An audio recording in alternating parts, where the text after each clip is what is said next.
Good morning guys, my self Sandeep Kumar Reddy from engineers competitive training academy. आज मैं आप लोगों को ईस्ट इंडिया कंपनी के बारे में डिस्कस करने जा रहा हूँ।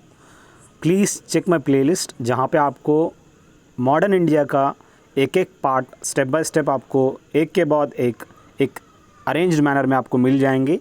ज़रूर आप देखिएगा। इससे पहले हमने डिस्कस किया हुआ है अराइवल ऑफ पोर्चुगीज़, उसके बारे में आप लोग चेक कर लीजिए और जो भी इस स्लाइड्स दिए गए हैं प्रॉपर तरीके से आप नोट डाउन कर लीजिएगा, जो भी आपको इम्पॉर्टेंट लगे। चलिए शुरू करते हैं। ईस्ट इंडिया कंपनी यानी EIC is also known as the East India Trading Company. इससे पहले इसको क्या कहते थे? ट्रेडिंग कंपनी के नाम पे बुलाए जाते थे। और कब इस्टेब्लिश किया गया है? 1600 के अंदर इस्टेब्लिश किया गया है। In 1608 the company decided to open a factory, the name given to the trading depot. उसका जो भी फैक्ट्री स्टार्टअप किए गए थे उसका नाम क्या था? 1608 में वो एक ओपन फैक्ट्री था। दैट फैक्ट्री का नाम क्या था? That is trading depot. अब बात आता है ये कहाँ पे इसको सेटअप किए गए हैं। इसको सेटअप किए गए हैं सूरत के पास, जो कि आपको पता होनी चाहिए सूरत किधर है। अब इंग्लिश एम्बेसडर जो कि captain Hawkins arrived at Jahangir court to seek permission to trade with India, जो कि आपको पता होनी चाहिए। जहांगीर कौन था? जो कि मुग़ल एम्परर। उसके टाइम पे जैसे कि कैप्टन हकिंस आए थे, आपसे पूछा जाएगा कि कैप्टन हकिंस किसके टाइम पे, किस मुग़ल एम्परर के टाइम पे ट्रेड करने के लिए आए थे। तो ये सवाल है कि कैप्टन हकिंस के टाइम पे कैप्टन हकिंस जो है जहांगीर से मिलने के लिए आया था और उन्हें परमिशन लिया और वहाँ से ईस्ट इंडिया ट्रेडिंग कंपनी का शुरुआत हुई है। आपको पता होनी चाहिए, बहुत ही इंपॉर्टेंट है दोस्तों, आपसे पूछा जाएगा एग्जाम्स में। The company achieved a major victory over the Portuguese in the battle of Swally. अभी आप जानते हैं उस टाइम पे कौन थे? पोर्चुगीज़ वाले आए थे 1498 को। उसके बाद वो लोग आराम से अपना चला रहे थे और इस कंपनी जो है victory over the Portuguese in the battle of Swally near Surat in 1612। Naval war took place and defeated the Portuguese. उस टाइम पे ही नेवल वॉर स्टार्ट हो गया था और उन्होंने पोर्चुगीज़ को हरा दिया गया है। अब आपको पता होनी चाहिए the ambassador of English sir Thomas Roe reach the Mughal court in 1615। जैसे कि स्टीफन हकिंस जो भी थे और साथ में आपको पता होनी चाहिए थॉमस रो भी इस मुग़ल कोर्ट में आए थे 1615 के टाइम पे। आपको कुछ भी पूछ सकते हैं कौन कौन आए थे? Hawkins as well as Thomas Roe, जो कि मुग़ल एम्परर, जो कि उस टाइम पे कौन था? जहांगीर थे। अब यहाँ पे राइट साइड देखिएगा जो भी दिया गया है। In 1612 they reach Jahangir court to take permission to trade point. Consequently English East India company was given permission by the royal farman to open their trade at several places on the west coast.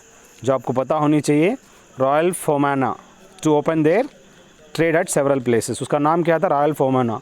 दोस्तों आपसे छोटी सी request है, अपना दोस्तों को भी share करिए इस चैनल के बारे में। काफ़ी कुछ 1200 से 50 कम से कम वीडियोस बनाया गया है। 800 से ज़्यादा क्वेश्चन पेपर्स अलग अलग बनाया गया है। ज़रूर इसको उनको भी बताइए ताकि फ़ायदा हो। अगला देखेंगे 1662 AD में when Charles II of England married Portuguese princess. जो कि चार्ल्स II ऑफ इंग्लैंड कहाँ से बिलोंग करता था? ये चार्ल्स II इंग्लैंड से बिलोंग करता था। किससे मैरी किया उन्होंने? Portuguese princess. उसका नाम क्या था? क्या थी? उसका नाम जो है कैथरीन। सो इंग्लैंड वाला कैथरीन जो कि पोर्चुगल से बिलोंग करती है, उससे शादी किया and received the island of Bombay as dowry. अभी टाइम पे, आज के टाइम पे दहेज में क्या मिलता है? गोल्ड या ज़मीन हो, चाहे कुछ भी। उस टाइम पे आइलैंड मिल जाता था। Island of Bombay as a dowry उनको दिया गया है चार्ल्स II जो बिलोंग करते हैं इंग्लैंड से। वो कब दिया गया था? 1668 AD में। आप gave it to East India Company. जब चार्ल्स II ने लिया उस आइलैंड को, उन्होंने क्या किया? ईस्ट इंडिया कंपनी को दे दिया 1668 AD में। आप देख सकते हैं चार्ल्स II के नाम पे भी ये आप बनाया गया है गेटवे ऑफ इंडिया, जो कि मुंबई में उपस्थित है in front of Taj. Arabian ocean में आप देख सकते हो। The company created trading posts in Surat, Madras, Bombay and Calcutta. जो आप जानते हैं कंपनी जो कि क्रिएट किया गया ट्रेडिंग पोस्ट कहाँ पे? सूरत में, मद्रास, बॉम्बे कैलकाटा, इन 4 जगह पे ये ट्रेडिंग पोस्ट बनाया गया है, जो आपको बहुत ही इम्पोर्टेंट है दोस्तों। Major factories became the world forts of Fort William in Bengal. जो भी मेजर फैक्ट्रीज है वहाँ पे वर्ल्ड फोर्ट्स बनाया गया है। Fort William in Bengal, Fort Saint George in Madras and the Bombay Castle, ये सब चीज़ें मेजर फैक्ट्रीज बन गया। Main stay business were by then in cotton, silk, indigo, dye and tea. बहुत ही इंपॉर्टेंट है दोस्तों टी गार्डन, जो कि आप देख सकते हैं असम के अंदर, दार्जिलिंग के अंदर आप देख सकते हैं। और ये सब जगह वहाँ पे मेजर बिजनेस जहाँ से ये करते थे, कॉटन, सिल्क, इंडिगो, डाई और टी में काफ़ी अच्छी पकड़ थी इनकी, काफ़ी प्रोमिनेंट बिजनेस था उस टाइम पे। दोस्तों आपसे छोटी सी रिक्वेस्ट है, ज़रूर एक बार प्लेलिस्ट में जाइएगा, आपको 1250 से ज़्यादा देखने को मिलेगा। और ऊपर दिया हुआ आई बटन को भी क्लिक कर सकते हैं, आपको काफ़ी कुछ देखने को मिलेगा। और if you have any queries or if you want to add something, आप मुझे कमेंट सेक्शन में ऐड कर दीजिए, ताकि अलग कोई भी देखेंगे उस कमेंट पढ़ेंगे तो उनको फ़ायदा होगा। अब बात आता है the British crown assume sovereignty over India from east India company. जो भी ब्रिटिश क्राउन है, assume sovereignty over India from east India company in the year 1858। 1858 में उन्होंने पूरा सॉवरेनिटी ले लिया गया है। In India the liability of the state for the wrongs committed by the servants is the same as what that of the East India Company prior to the year 1858 according to the case Kasturi Lal Rali Ram Jain Vets state of Uttar Pradesh. आप देख सकते हैं colonisation of India के तहत 1858 में British parliament took over the control of India from east India company because of the सिपाही rebellion. अब सिपाही म्यूनिटी ने आप जानते हैं 1857 में हुआ था, और उस टाइम पे ब्रिटिश पार्लियामेंट ने टेक ओवर किया था from the East India company से। Parliament renamed India the British राज।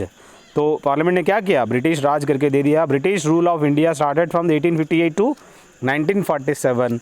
वो ब्रिटिश राज चली कब से, जो कि वॉर ऑफ इंडिपेंडेंस 1857 के बाद जो भी स्टार्ट हुआ था उस टाइम से लेके 58 से लेके 1947 तक ब्रिटिश राज चली।